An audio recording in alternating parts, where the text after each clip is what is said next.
A primeira lição. O velho acomodou-se melhor sob a marquise, cruzando as pernas em uma posição quase meditativa. A chuva continuava caindo, criando uma cortina líquida que os isolava do resto do mundo. Vou começar com uma pergunta, o velho disse. O que você acha que criou a realidade em que você vive agora? Rafael franziu a testa. O que criou? A crise econômica, má sorte, decisões erradas? Escolha uma. Todas essas coisas aconteceram, é verdade, mas não foi isso que eu perguntei. Perguntei o que criou sua realidade, e a resposta é sua mente. Ah, já entendi, Rafael disse com sarcasmo. É aquela história de você cria sua própria realidade e pensamento positivo. Já tentei isso. Não funciona quando você está dormindo na rua. Não é pensamento positivo, o velho corrigiu pacientemente. Isso é uma simplificação grosseira de algo muito mais profundo. Pensamento positivo é como colocar um band-aid em uma ferida de bala. Pode fazer você se sentir melhor momentaneamente, mas não resolve o problema real. Então, o que é? É entender como a mente realmente funciona. Veja, Rafael, sua mente não é apenas um computador que processa informações. Ela é uma força criativa, constantemente moldando sua percepção e, consequentemente, sua experiência da realidade. Rafael revirou os olhos, mas o velho continuou, imperturbável. Deixe-me te dar um exemplo concreto. Quando você acorda pela manhã, quais são os primeiros pensamentos que vêm à sua mente? Rafael pensou por um momento. Geralmente penso em quão miserável minha vida é, em como tenho fome, em como falhei com minha família. Exatamente. E quando esses pensamentos chegam, como você se sente? Terrível, desesperado, sem esperança. E quando você se sente assim, que ações você toma? Rafael ficou em silêncio. Ele nunca havia pensado nisso dessa forma. Vou te dizer. O velho continuou. Você provavelmente fica paralisado, ou procura uma maneira de entorpecer esses sentimentos. Talvez através do álcool se conseguir. Suas ações são limitadas, defensivas, reativas. E qual é a alternativa? Fingir que está tudo bem quando claramente não está? Não. A alternativa é entender que seus pensamentos não são a realidade. São apenas interpretações da realidade. E interpretações podem ser mudadas. Isso é muito filosófico para um homem com fome. O velho riu, um som genuíno e caloroso. Tem razão. Vamos tornar isso mais prático. Diga-me, Rafael, o que você vê quando olha para si mesmo? Um fracassado, um mendigo, alguém que jogou tudo fora. Essas são etiquetas, não fatos. Os fatos são: você é um homem de 42 anos, tem 2 filhas, já construiu uma empresa bem-sucedida e atualmente está passando por circunstâncias difíceis. As etiquetas, fracassado, mendigo, são histórias que sua mente conta sobre esses fatos. A primeira lição. O velho acomodou-se melhor sob a marquise, cruzando as pernas em uma posição quase meditativa. A chuva continuava caindo, criando uma cortina líquida que os isolava do resto do mundo. Vou começar com uma pergunta, o velho disse. O que você acha que criou a realidade em que você vive agora? Rafael franziu a testa. O que criou? A crise econômica, má sorte, decisões erradas? Escolha uma. Todas essas coisas aconteceram, é verdade, mas não foi isso que eu perguntei. Perguntei o que criou sua realidade, e a resposta é sua mente. Ah, já entendi, Rafael disse com sarcasmo. É aquela história de você cria sua própria realidade e pensamento positivo. Já tentei isso. Não funciona quando você está dormindo na rua. Não é pensamento positivo, o velho corrigiu pacientemente. Isso é uma simplificação grosseira de algo muito mais profundo. Pensamento positivo é como colocar um band-aid em uma ferida de bala. Pode fazer você se sentir melhor momentaneamente, mas não resolve o problema real. Então, o que é?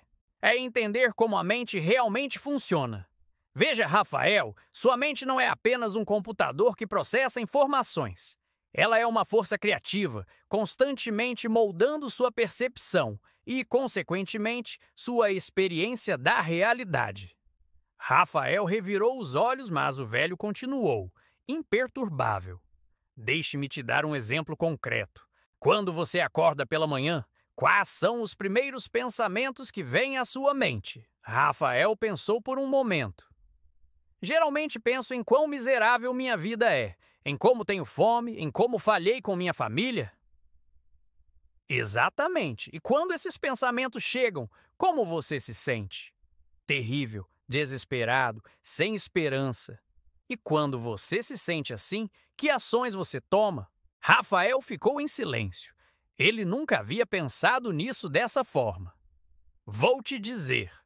O velho continuou. Você provavelmente fica paralisado, ou procura uma maneira de entorpecer esses sentimentos. Talvez através do álcool, se conseguir. Suas ações são limitadas, defensivas, reativas. E qual é a alternativa? Fingir que está tudo bem quando claramente não está? Não. A alternativa é entender que seus pensamentos não são a realidade. São apenas interpretações da realidade. E interpretações podem ser mudadas. Isso é muito filosófico para um homem com fome. O velho riu, um som genuíno e caloroso. Tem razão. Vamos tornar isso mais prático. Diga-me, Rafael, o que você vê quando olha para si mesmo? Um fracassado, um mendigo, alguém que jogou tudo fora. Essas são etiquetas, não fatos. Os fatos são: você é um homem de 42 anos, tem 2 filhas, já construiu uma empresa bem-sucedida e atualmente está passando por circunstâncias difíceis. As etiquetas, fracassado, mendigo, são histórias que sua mente conta sobre esses fatos. A observação. Os 7 dias seguintes foram os mais estranhos da vida de Rafael na rua. Não porque algo dramático tivesse mudado externamente. Ele ainda dormia sob marquises, ainda passava fome, ainda era ignorado pela maioria das pessoas que passavam. Mas algo havia mudado internamente, algo sutil, porém profundo. Na primeira manhã, ele acordou com o frio usual mordendo seus ossos. Automaticamente, seu primeiro pensamento foi: mais um dia infernal. Mas então ele se lembrou: observar, apenas observar. Interessante, ele pensou. Meu primeiro pensamento foi julgar o dia antes mesmo que ele começasse. Não era uma revelação monumental, mas era algo. Era um pequeno espaço entre o pensamento e a aceitação automática do pensamento como verdade absoluta. No segundo dia, ele percebeu algo ainda mais intrigante. Seu primeiro pensamento foi sobre comida. Preciso encontrar algo para comer hoje ou vou desmaiar. Mas quando ele observou esse pensamento com curiosidade em vez de desespero, percebeu que era um exagero. Ele não ia desmaiar. Estava com fome, sim, mas já havia passado por dias muito piores. O pensamento estava adicionando drama desnecessário a uma situação já difícil. No terceiro dia, algo estranho aconteceu. Ele acordou e, por um breve momento, talvez apenas 2 ou 3 segundos, não teve nenhum pensamento. Havia apenas consciência. Consciência da rua, do amanhecer, do seu próprio corpo deitado no papelão. Foi tão surpreendente que Rafael quase não acreditou. Ele sempre assumira que pensar era algo constante, inevitável. Mas aqueles poucos segundos de silêncio mental lhe mostraram algo diferente. Havia um espaço de consciência pura por baixo do fluxo constante de pensamentos. No quarto dia, ele começou a expandir a prática. Não apenas pela manhã, mas ao longo do dia, ele ocasionalmente pausava e se perguntava: o que estou pensando agora? Os resultados foram reveladores e um pouco perturbadores. Ele descobriu que passava pelo menos 90% do seu tempo mental no passado ou no futuro.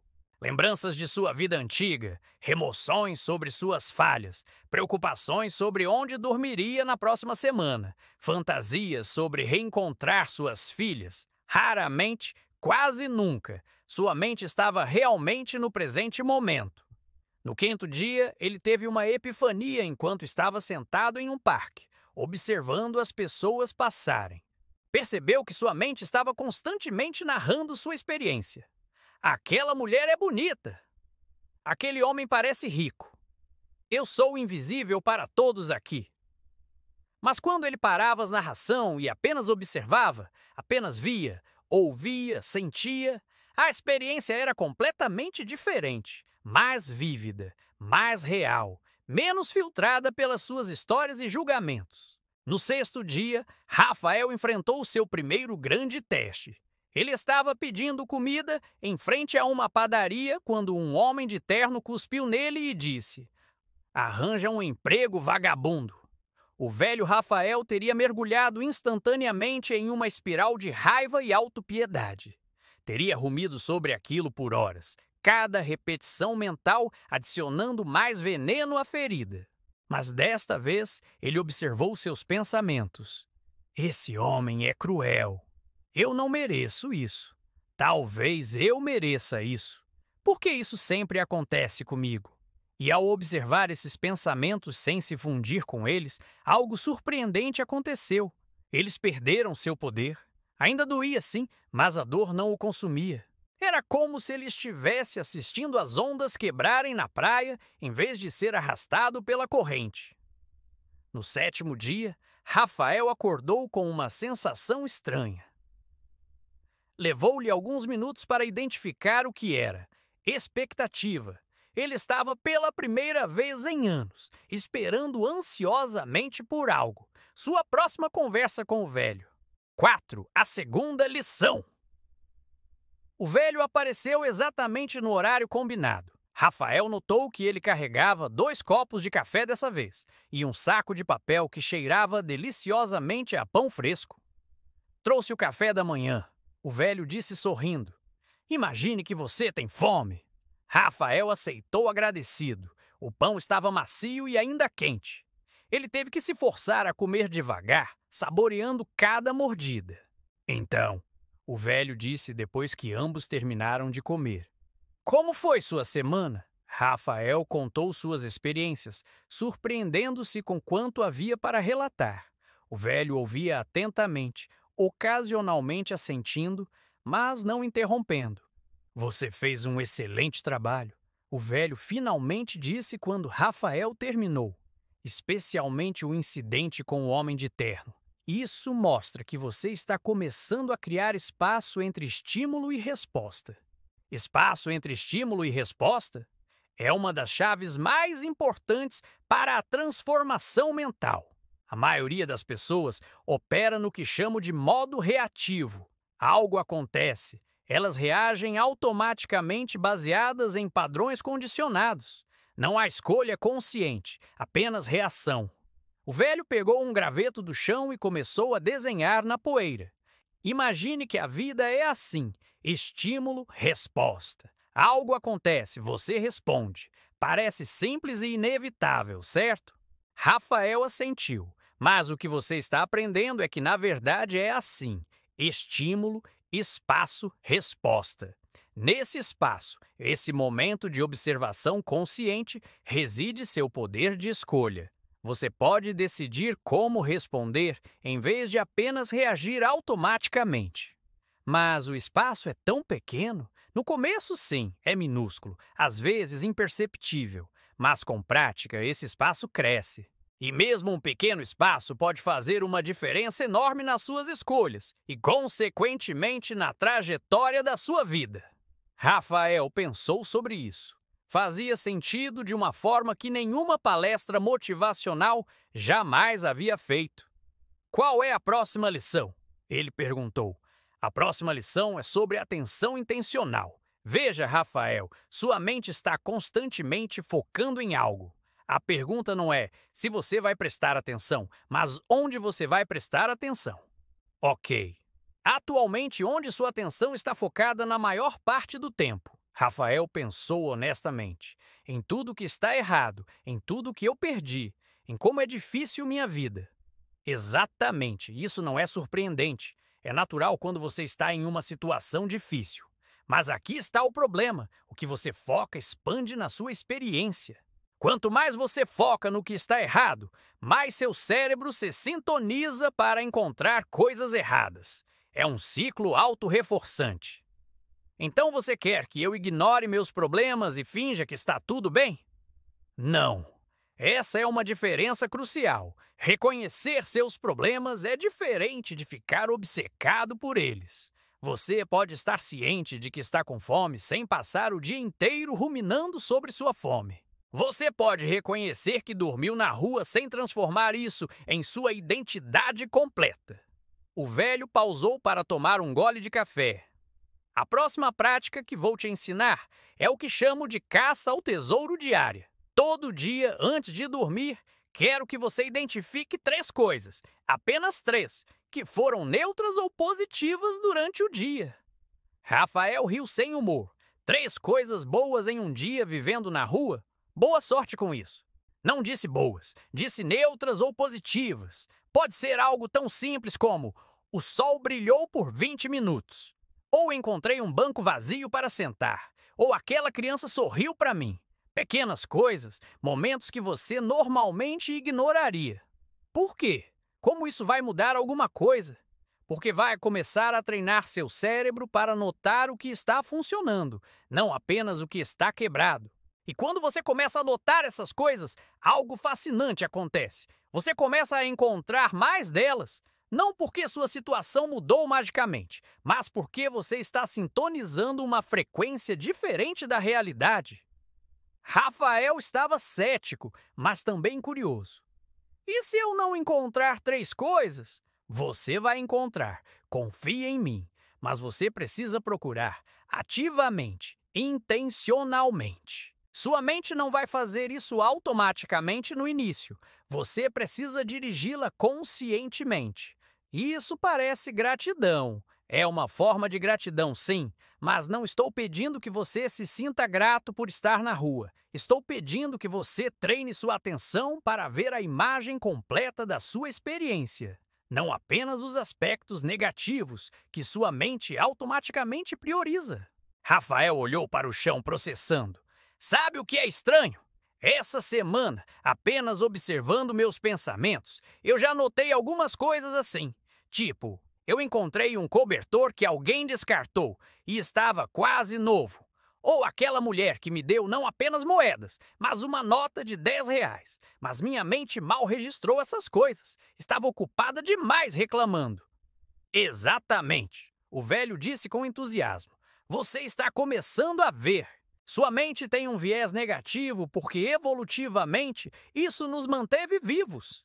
Nossos ancestrais que ficavam alertas para perigos sobreviviam mais do que os otimistas despreocupados. Mas na vida moderna, especialmente em situações de estresse crônico, esse viés negativo se torna uma prisão.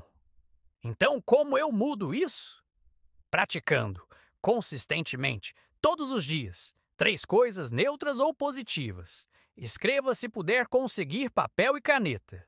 Se não, apenas conte nos dedos e repita mentalmente antes de dormir. Rafael assentiu. Era uma tarefa simples, talvez simples demais. Mas ele havia aprendido na semana passada que simples não significava ineficaz. Há mais uma coisa que quero te ensinar hoje, o velho disse. É sobre o conceito de identidade. Identidade? Sim, quem você pensa que é? Atualmente, qual é sua identidade? Eu sou um mendigo, um ex-empresário, um pai que falhou.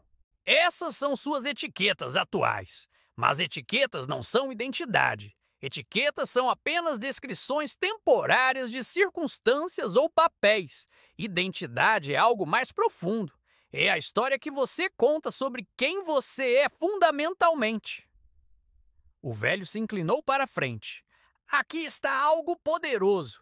Você sempre age de acordo com sua identidade. Se você se identifica como um fracasso, você inconscientemente sabotará qualquer tentativa de sucesso, porque isso cria dissonância cognitiva. Seu comportamento sempre se alinhará com sua identidade, mesmo que essa identidade seja negativa. Isso é perturbador. É, mas também é libertador, porque se você entende que identidade é apenas uma história, e histórias podem ser reescritas, então você tem o poder de mudá-la. Como? Começando pequeno, muito pequeno. Em vez de tentar saltar de sou um mendigo para sou um empresário de sucesso, o que seu cérebro rejeitaria como absurdo, você faz micromudanças na sua identidade. Tipo, sou alguém que está aprendendo a observar sua mente. Isso é verdade, certo? Você praticou isso por uma semana.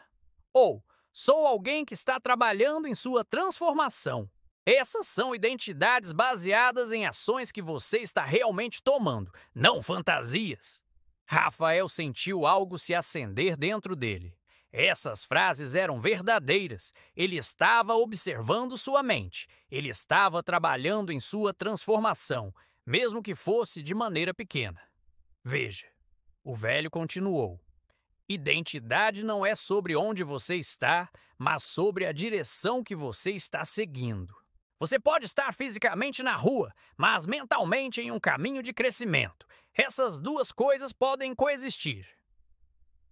Então, minha tarefa para a próxima semana é encontrar 3 coisas neutras ou positivas todo dia e mudar minha identidade. Não mudar abruptamente, apenas começar a se identificar com suas ações positivas, por menores que sejam. Quando você pratica a observação mental, reconheça internamente. Sou alguém que pratica isso. Quando você procura por coisas neutras ou positivas, reconheça. Sou alguém que treina sua atenção intencionalmente. Pequenas afirmações baseadas em ações reais. O velho se levantou para ir embora, mas Rafael o interrompeu. Espere, você nunca me disse seu nome. O velho sorriu. Pode me chamar de Senhor Augusto, e você, Rafael, está indo melhor do que imagina. Continue praticando. Nos vemos em 7 dias. E mais uma vez ele desapareceu na noite, deixando Rafael com novas práticas e, pela primeira vez em anos, um senso genuíno de propósito. A transformação sutil. Os próximos 7 dias trouxeram mudanças que Rafael jamais teria antecipado. Não mudanças externas. Ele ainda dormia nas ruas, ainda passava fome regularmente, ainda era invisível para a maioria das pessoas. Mas algo fundamental estava mudando por dentro. A prática de encontrar 3 coisas neutras ou positivas todo dia era surpreendentemente difícil no início. Na primeira noite, Rafael deitou em seu papelão e forçou sua mente a procurar. Levou quase 20 minutos até ele identificar. O vento estava menos frio hoje. Consegui tomar banho na fonte do parque sem ninguém me expulsar. Vi um pássaro construindo um ninho. Eram coisas ridiculamente pequenas, quase insignificantes. Mas quando ele as listou mentalmente, sentiu algo estranho. Uma leveza sutil, como se um peso invisível tivesse sido ligeiramente reduzido. No terceiro dia, algo notável aconteceu. Rafael estava sentado em seu lugar usual pedindo esmolas, quando uma mulher parou e, em vez de apenas jogar moedas, sentou-se ao seu lado e conversou com ele por 15 minutos. Perguntou seu nome, sua história, realmente ouviu. O velho Rafael teria focado no fato de que ela eventualmente foi embora e ele continuou na rua. Mas o novo Rafael, ou pelo menos a versão que estava emergindo, percebeu algo diferente. Alguém me viu como humano hoje? Essa percepção foi tão poderosa que ele sentiu lágrimas queimar em seus olhos. Não lágrimas de tristeza, mas de algo mais complexo. Reconhecimento, conexão, humanidade. No 5º dia, Rafael percebeu que estava andando diferente. Sua postura estava um pouco mais ereta. Ele não estava mais constantemente olhando para o chão. Quando as pessoas passavam, ocasionalmente ele fazia contato visual, breve mas presente. Essas eram mudanças minúsculas. Provavelmente ninguém mais notou, mas Rafael notou e percebeu que essas pequenas mudanças na sua linguagem corporal também mudavam como ele se sentia sobre si mesmo. Sou alguém que está se recuperando. Ele disse a si mesmo uma manhã. E pela primeira vez, a frase não pareceu uma mentira ridícula. Parecia possível. No sexto dia, ele teve uma interação que teria sido impensável 2 semanas atrás. Um jovem estava claramente perdido, olhando confuso para um mapa no celular. Rafael, normalmente tão absorvido em sua própria miséria que mal notava os outros, aproximou-se e ofereceu ajuda. Desculpe incomodar, o jovem disse, visivelmente desconfortável por estar falando com um morador de rua. Estou procurando a Rua Augusta.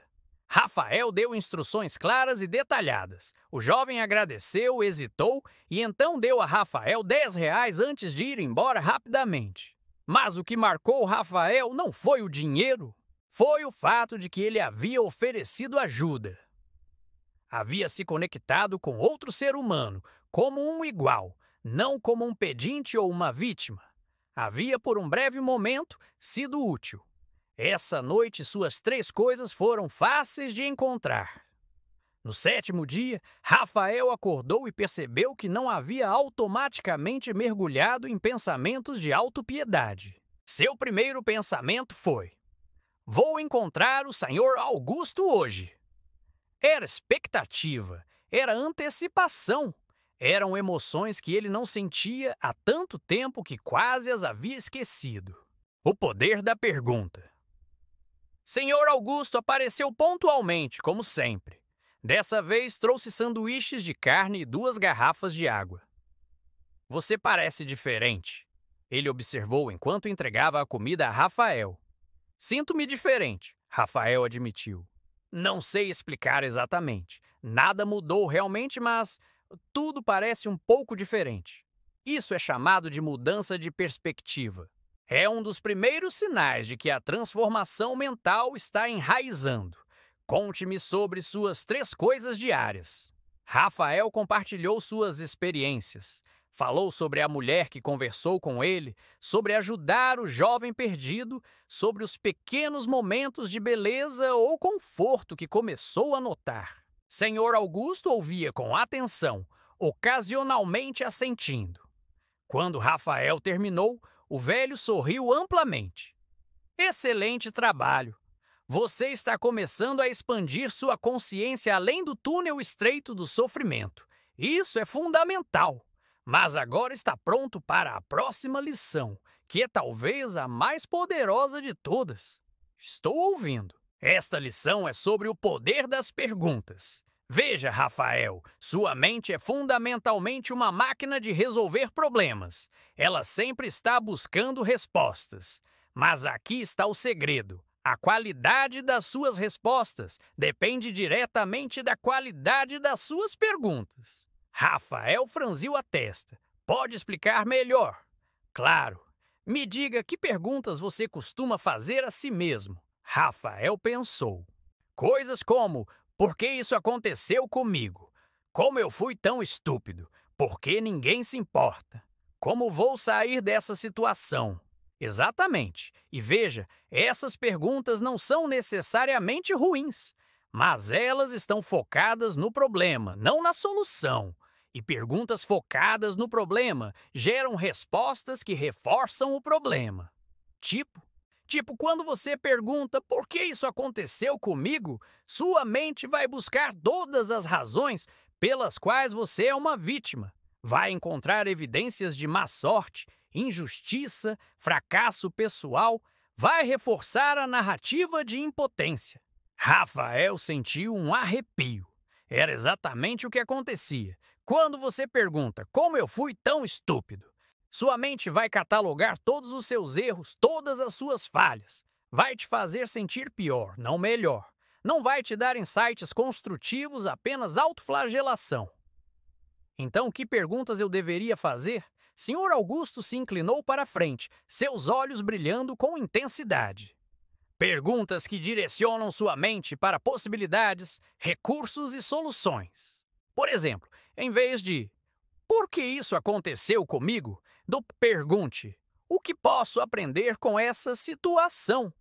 Ou "como posso usar essa experiência para crescer?". Mas essas perguntas parecem tão artificiais. No início, sim, porque você não está acostumado a direcionar sua mente intencionalmente. Você está acostumado a deixá-la vagar onde quiser, geralmente para territórios negativos. Mas lembre-se, você não é seus pensamentos. Você é quem observa e direciona seus pensamentos. Sr. Augusto pegou um galho e começou a desenhar na terra novamente. Vou te dar uma estrutura. São 5 perguntas poderosas que vou querer que você faça a si mesmo regularmente.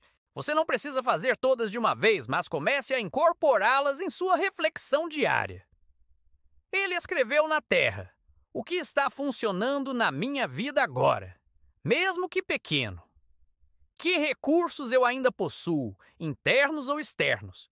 Qual é o menor próximo passo que posso dar? Como posso servir ou ajudar alguém hoje? Quem eu preciso me tornar para criar a vida que quero? Rafael leu as perguntas várias vezes, memorizando-as. A primeira pergunta. Sr. Augusto explicou: treina você a focar no que está funcionando. Sempre há algo funcionando, mesmo em circunstâncias terríveis. Seu coração está batendo. Seus pulmões estão respirando. Você tem consciência. Comece com o básico se necessário. A segunda pergunta te ajuda a sair da mentalidade de impotência. Você sempre tem recursos. Pode ser sua inteligência, sua experiência, sua capacidade de comunicação, sua resiliência provada. Identificar seus recursos te empodera. A terceira pergunta é talvez a mais prática. Quando você está sobrecarregado, a mente trava. Tudo parece impossível, mas sempre há um próximo passo pequeno. Sempre. Pode ser tão simples como: vou me lavar hoje ou vou perguntar naquela loja se eles têm algum trabalho. Rafael estava absorvendo cada palavra. A quarta pergunta pode parecer estranha dado que você mesmo precisa de ajuda. Mas há um paradoxo poderoso aqui. Quando você serve os outros mesmo de maneiras minúsculas, você sai da prisão do alto foco. Você se lembra de que é parte de algo maior e você começa a reconstruir seu senso de valor e propósito. Como quando eu ajudei aquele rapaz perdido. Exatamente! Viu como isso te fez sentir mais humano, mais conectado, mais valioso? Isso não foi acidente. E a quinta pergunta? Sr. Augusto ficou em silêncio por um momento, escolhendo suas palavras cuidadosamente. A quinta pergunta é sobre identidade futura. Não quem você é agora, mas quem você precisa se tornar. Veja, você não pode resolver problemas no mesmo nível de consciência que os criou. Para criar uma vida diferente, você precisa evoluir em quem você é. Isso parece abstrato? Vou tornar concreto. Atualmente você é Rafael o Mendigo. Esse é um conjunto de comportamentos, crenças e hábitos. Para sair da rua, você não precisa apenas de oportunidades externas. Você precisa se tornar o tipo de pessoa que naturalmente criaria e aproveitaria essas oportunidades. E quem é esse? Essa é a pergunta que você precisa responder. Mas posso te dar pistas. Talvez você precise se tornar alguém que é disciplinado, mesmo sem supervisão externa. Alguém que mantém sua palavra, primeiro para si mesmo. Alguém que cuida de sua aparência e higiene pessoal, não importa as circunstâncias. Alguém que procura oportunidades ativamente em vez de esperar serem entregues. Rafael sentiu um nó na garganta. Essas palavras eram difíceis de ouvir porque ele sabia que eram verdadeiras. Não é sobre julgamento. Sr. Augusto disse gentilmente, percebendo o desconforto de Rafael. Reis, é sobre crescimento. Todos nós temos aspectos de nós mesmos que precisam evoluir. A diferença é ter consciência disso e trabalhar ativamente na evolução. Como eu uso essas perguntas? Comece com uma por dia. Escolha uma pergunta pela manhã e carregue-a com você durante o dia. Deixe sua mente mastigá-la. À noite, antes de dormir, responda a pergunta conscientemente. No dia seguinte, escolha outra pergunta. E se eu não tiver boas respostas? Não precisa ter. O poder não está necessariamente nas respostas, mas no processo de perguntar. Quando você faz uma pergunta, você direciona a atenção da sua mente. Você a coloca em modo de busca e sua mente vai começar a encontrar respostas consciente ou inconscientemente. Senhor Augusto se levantou, sinalizando que era hora de ir. Uma última coisa antes de eu partir. Há uma diferença entre fazer essas perguntas casualmente e fazê-las com real intenção. Quando você pergunta, você precisa realmente querer saber a resposta. Precisa estar genuinamente curioso. Caso contrário, é apenas um exercício vazio. Entendo. Nos vemos em uma semana. E Rafael, Senhor Augusto pausou. Você está fazendo um trabalho notável. Continue. Depois que Senhor Augusto partiu, Rafael ficou sentado na escuridão, repetindo as 5 perguntas mentalmente. Elas já estavam começando a mudar algo em sua mente. Estava sentindo uma mudança de foco de por que estou preso para no como posso crescer. Era uma mudança sutil, mas Rafael estava aprendendo que sutilezas importavam. Grandes transformações eram construídas em pequenas mudanças consistentes.